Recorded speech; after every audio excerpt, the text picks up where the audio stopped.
Yeah, no doubt. I was thinking at the time, looking maybe to farm the strike by flicking over there or picking up a boundary. But here's Wood. Cummins on strike.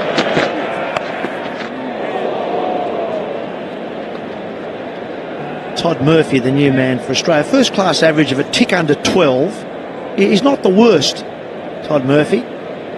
Australia will feel if they could eke out another 30 or 40, just get to parity. There it is again. Got to heave it over Harry Brook. Bairstow did very well, judged it nicely. Took it comfortably, really, in the end, just because he judged it well. Oh, it's fireworks night. 39 metres.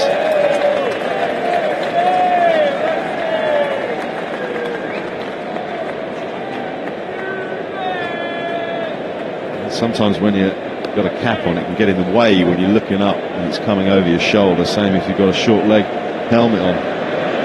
Wood round the wicket.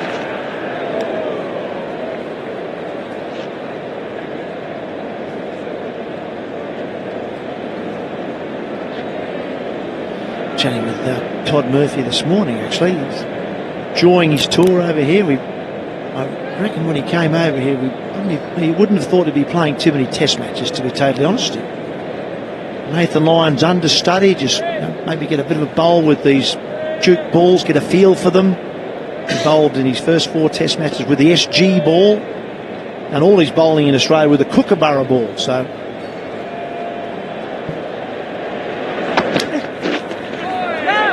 there's a flat down the leg side. The only one that's really appealing is short leg. Nothing much from Bairstow, nothing much from Wood. no real reaction from Stokes either. He's going to let that one go, I suspect. Yeah, he talked about hanging on to the Duke ball and didn't seem to worry him too much. Speaks very well. Finds himself in the Ashes Test match, 2 of them. I think you're absolutely right. He would have seen this as a bit of a fact-finding tour. Great to be involved in and around the Ashes. Learn a bit from Nathan Lyon and what it's like playing Test match cricket in the UK.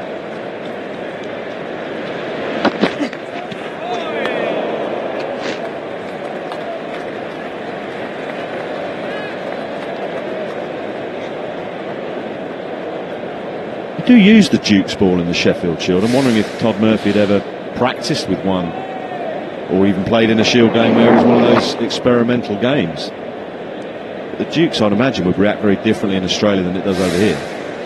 Atmospherics, etc. Yeah, maybe not quite the purchase. The deck's a little bit harder in Australia. Maybe a bit more bounce. Yeah, but they certainly, I don't know about last year's Sheffield Shield, but they certainly have had half the season at times with Duke balls. Well, our rounds of county championship at the minute, they've been using Kookaburra balls. I reckon the bowlers wouldn't be all that happy with that, though. All of the seam bowlers, I think they would prefer the Duke ball. I go back to my days of playing, or our days of playing, Ian, when we used to use the readers. Used to have a toss of the coin for a test match whether you use Duke balls or reader balls. The readers, their characteristic was a bit more like a Kookaburra, wasn't it? It was somewhere in between a Duke's and a Kookaburra, probably. 240 for 8.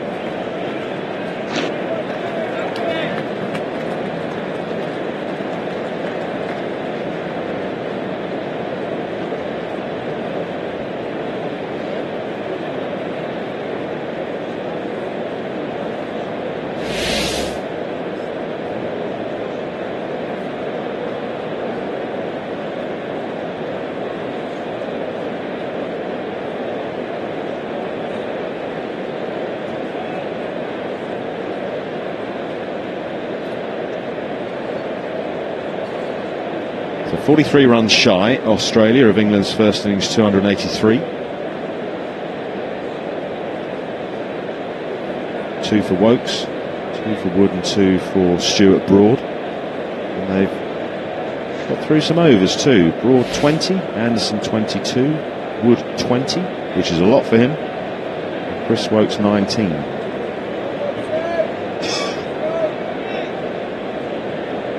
tell you what, we're in for a cracking day of cricket again tomorrow, no doubt about that, because England will come out and play the way they've played in the series. They'll look to, well, obviously take a lead if they can here with 2 wickets to get, 43 runs behind Australia, and then come out and try and set a big total as quickly as they possibly can. Australia, if they can bowl well, though, will feel they can bowl well, take their catches, which they didn't do in the first innings.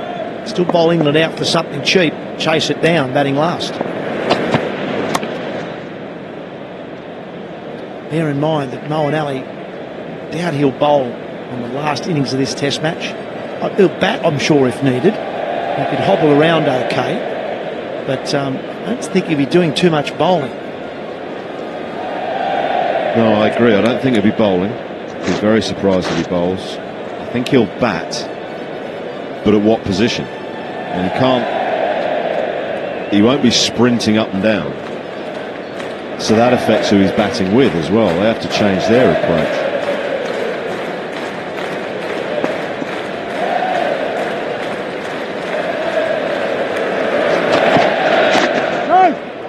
So who bats 3 in England's second innings? Well, hopefully Harry Brook bats 3 because he'll get out cheaply then. No, actually, I'm a bit of a Harry Brook fan. I like the way he plays. I like the fact he's from Yorkshire. It's something about the north of England I've always loved.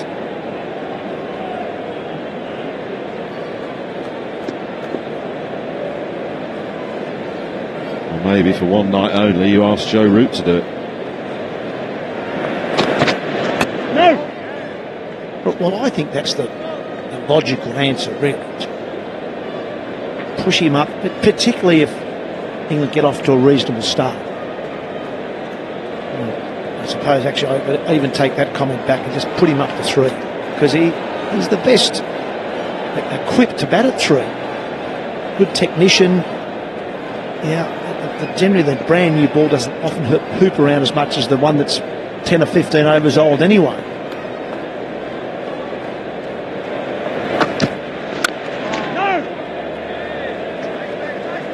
So again, looking ahead to England's second innings, what do they do with Moeen Ali? Maybe he's like a floater.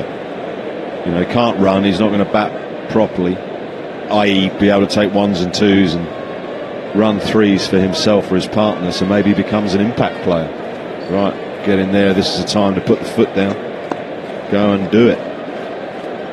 Well, he'd bat ahead of Broad and Anderson, obviously. Maybe not any higher than that, really. You've got Wokes who bats at 9 at the moment. So if he bats at 8, he's got a Test match 100, made some useful runs in this series, Chris Wokes. So maybe just bats at 9. You never know with this England side, mate. They could bat Stuart Broad at 3. Who knows? Just go and tee off.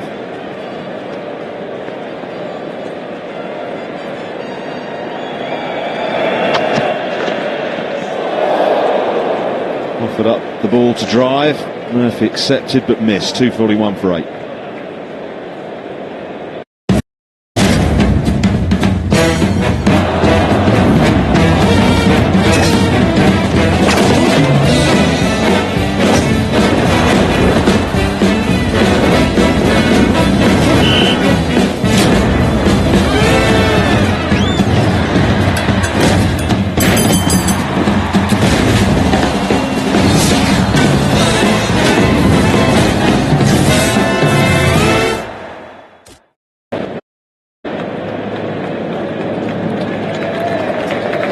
Quite a nice end to the evening session with the sun out. It's been very cloudy, floodlights on for most of the day, but feels like some of the best batting conditions in the day and possibly the match right now. Australia 241 for 8, 92 overs it's taken them.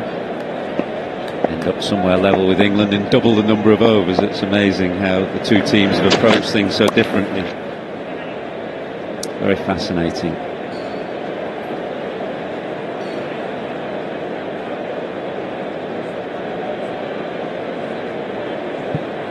Any thoughts, wicketkeeper Kartik, on the big controversial incident of an hour ago? That's been the big talking point this whole evening.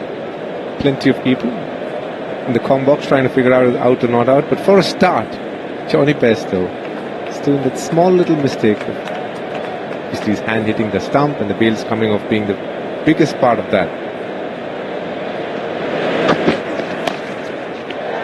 Pulled high, roots, but it's over his head.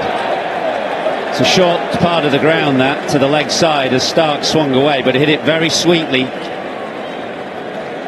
Murphy, correction. Mitchell Stark, who's in and out of.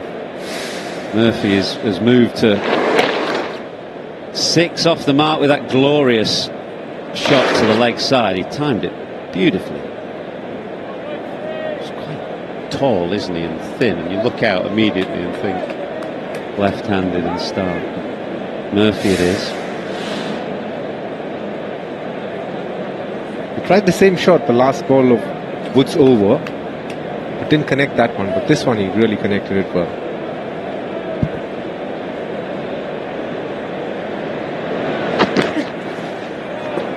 Tries again. He was probably through the shot too quickly there. Mark Wood rushing in, but slamming the ball into the middle of the surface, and it barely reached Bairstow on the full.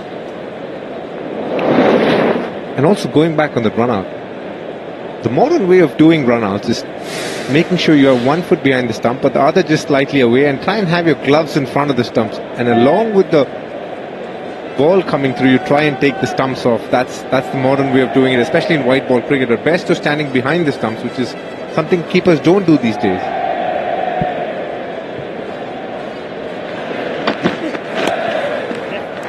Helped away leg side again, and Root this time will do the fielding. That's nicely played by Todd Murphy. 249 for 8.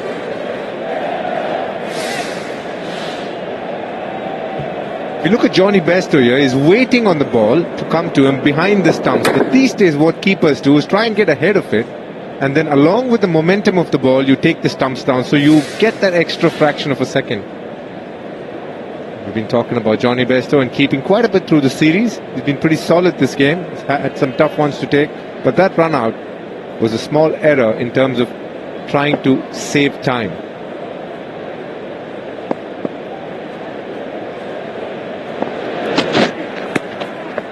And as a keeper, that positioning is something you would practice a lot, is it? Absolutely, because if it happens within the 30-yard circle, then you don't have enough time to do that. But he had time there. The fielder was running in from deep square leg. All he needed was to just get ahead of the stumps with his hands. And then he brings the hands along with the ball as it comes through, and you get the momentum to remove the bails. And you save that extra bit of time. And we've seen that quite a bit with the modern day wicketkeeper, especially in white ball cricket. Yeah, that's a good point. Lots to think about, both the positioning of Bairstow there, the little error in nicking the stumps, the decision that the third umpire had to give, which I think was on the evidence that he saw perfectly fair.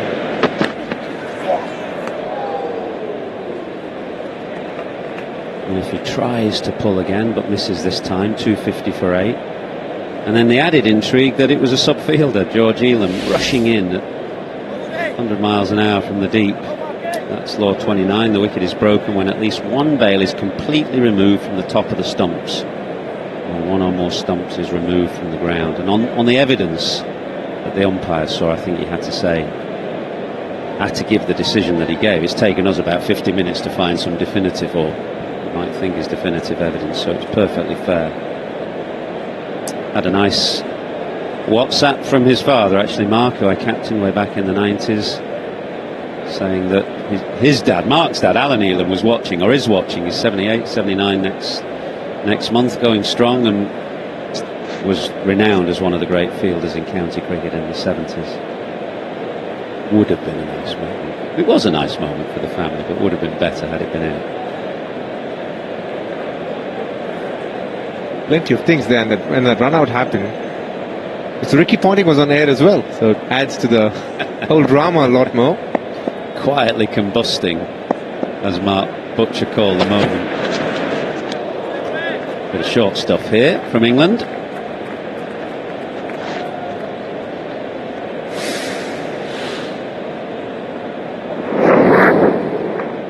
Amidst all that, Pat Cummins has batted really well, quietly marching on to 25.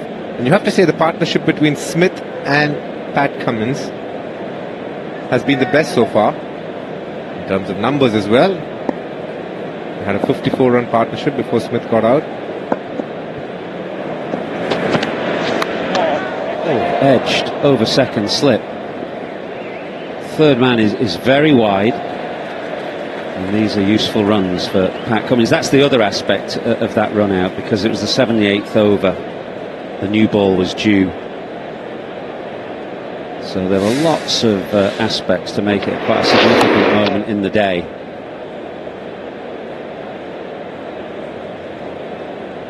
This Test Series has had it all. We've seen it all this Test Series. This one, the slower ball from Wokes, the slow outswinger, held pretty strong in his fingers and is released. It looks like a normal ball, but it comes out much slower. Something that a lot of bowlers use in white ball cricket. Wokes has used this one here.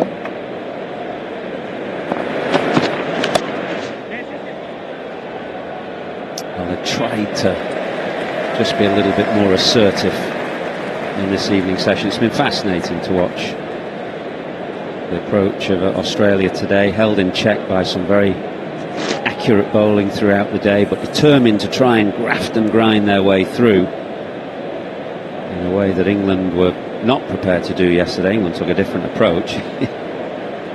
Where we are now, who's to say which is the right approach?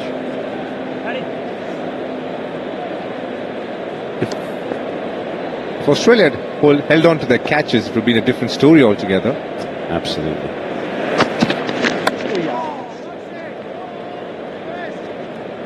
I guess it's just the beauty of the game, is it? That it can incorporate players who play in completely different styles, from the ultra-aggressive to the ultra-defensive, and teams that will adopt different approaches too. And a game of 5 days will allow the incorporation of those different styles. It's one of its attractions.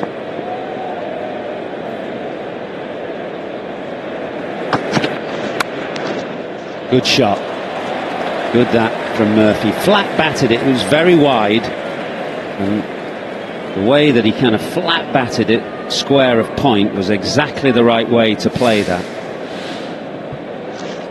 We saw him padded up last evening. He was a nominated night watchman. And you could see why. He's got some batting potential there. A lovely little square drive.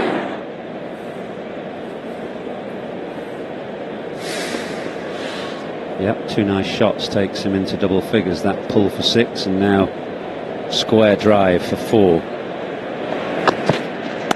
Right on.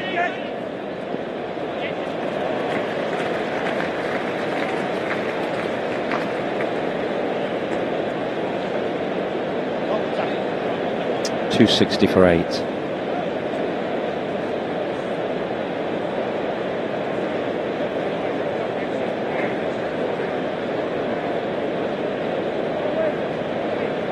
The tempo at which Australia have batted this last 1 hour has been good. Has been something that Australia have been doing in terms of run rates. Not too far ahead, not maybe the 4s and 5s, but just around 3.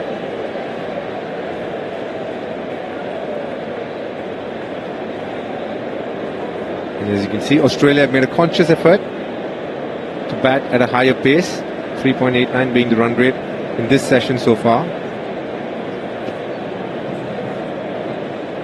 Yeah, a run rate of 2.77 throughout the innings is, well, it's slow, but only by England standards really, and perhaps by modern Test match standards, but well, it's not that long ago that anything just under 3 was about regular really for Test match cricket.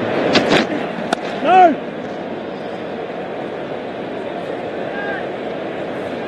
You generally see tailenders, if they're playing the likes of Wood, who rake it up above 90, get close to 90. Could sense a little bit of fear at times, but Todd Murphy, in his short stint here, has looked to take on the short ball at times, but also defended well. He looks like somebody who can definitely hold a bat and get some crucial runs for Australia. Yep. He's handled that short ball pretty well so far.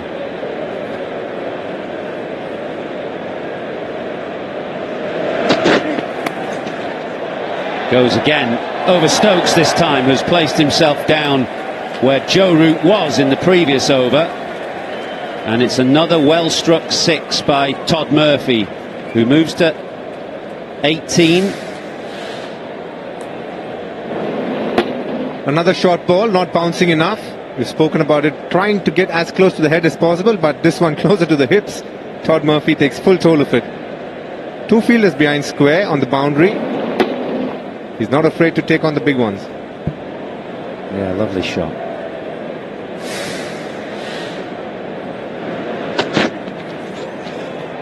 Once upon a time, DK, that might well have been taken out in the deep, only because before this big new stand was built here on this side of the ground, it was a much bigger, the playing area, the playing surface was much bigger here at the Oval.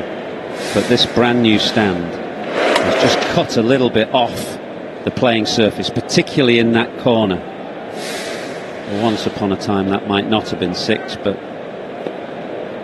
it's a bit smaller now, the Oval.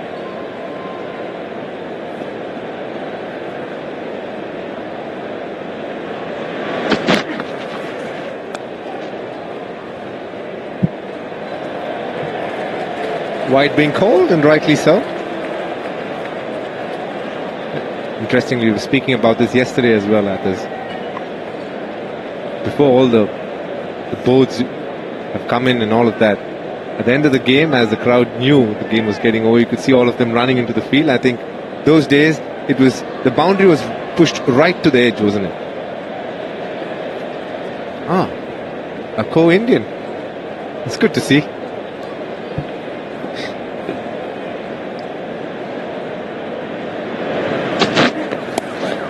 Goes again.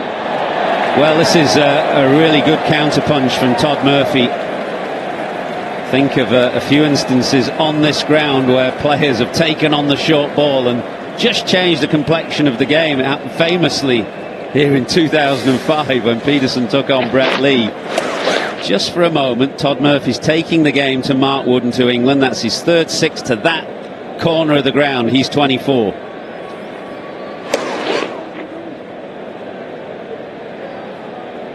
Murphy's liking that shot now. Back end of the day, fast bowler like Wood, it's not going to be easy. Not sure the left arm there was quite powerful enough to get the ball back into the playing area. And for a moment, that lady was panicking. Now, what is Mark Wood going to do? There's no change to the field. Might just change the angle. Yeah, he's going to come round.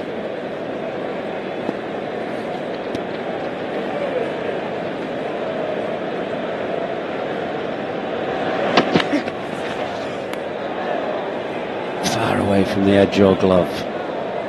Athers, backing up your point, Benedict comes up with this lovely stat. In 1945, the oval, the size of the oval is 22,351 square meters. In 2023, as we sit and speak here today, it is 16,240 square meters. That's quite a bit, actually. More than 25% lesser than what it was. Now it's 73% to be right of what it was. Yeah, and as you rightly said, the boundary ropes are in a little bit as well, which knocks another, 10 yards, 5 to 10 yards around the ground. No! Looking good, Todd Murphy. Useful runs, useful partnership, 273 for 8.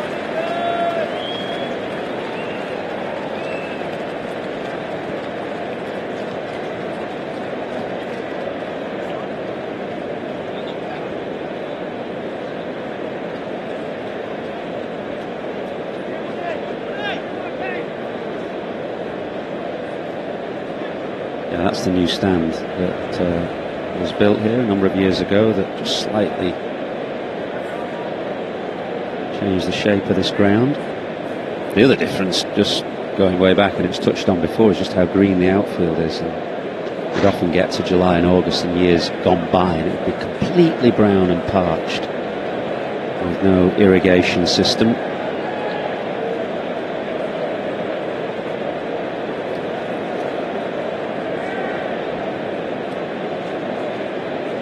Just to the left of the screen, you can see another new stand that's just